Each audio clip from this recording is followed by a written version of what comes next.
Pinaiimbestigahan sa Senado ang submarine drone na natagpuan kamakailan sa Masbate. Narito ang balita ni Troy Gomez. Isinusulong ng isang senador ang imbestigasyon sa submarine drone na na-recover ng mga mangingisda sa karagatan ng Masbate kamakailan. Kabilang anyay posibleng mga seryosong implikasyon nito sa maritime security at pagtalima sa maritime laws ng bansa.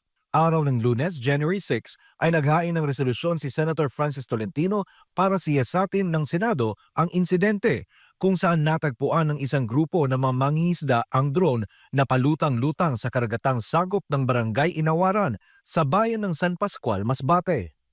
Maraming himala na dapat malaman. Maraming mga katanungang hindi pa natutugunan. And I was informed it will take 8 weeks to have the inquiry of the Philippine Navy concluded. Lumalabas sa inisyal na imbestigasyon na remote-controlled electronic device ang drone na maaari umanong ginagamit sa komunikasyon at paglalayag. Kaugnay nito, kumpiyansa si Tolentino sa kakayahan ng mga inhinyerong Pilipino na ma-reverse engineer ang drone kung kinakailangan. Kaugnay nito ay ipinunto naman ni Senator Tol ang kahalagahan ng pagtalima sa maritime laws ng bansa. Kabilang ang Philippine Maritime Zones Act o ang RA 12064 at Archipelagic Sea Lanes Law o RA 12065. Ang huli ay nagtatalaga ng sea lanes na maaari lang daanan ng mga banyagang sasakyang pandagat kung sila ay babaybay sa mga karagatang sakop ng bansa. Sa ilalim ng Section 7 ng Philippine Maritime Zones Act, sakop na Exclusive Economic Zone o EEZ ng Pilipinas ang hanggang 200 nautical miles ng karagatan mula sa baselines nito. Kasama sa mga karapatan ng bansa ang eksplorasyon, paglilinang at pangangalaga sa mga likas na yaman sa loob ng EEZ. Kabilang din sa mga karapatang ito ang jurisdiksyon sa mga artipisyal na isla, siyentipikong pananaliksik at proteksyon para sa marine environment.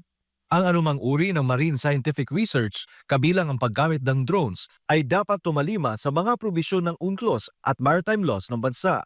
Itinakda naman sa Section 10 na dapat ay mga Pilipino ang pangunahing makikinabang sa anumang maritime research na kailangan din ng pahintulot ng pamahalaan. Nakasaad sa Section 11 ang mga obligasyon na pangangalagaan ng marine environment, habang nakapaloob naman sa Section 15 ang mabibigat na multa na mula sa $600,000 hanggang sa $1 million sa anumang paglabag sa mga karapatan ng bansa. Ang haba ay 12 feet noong drone.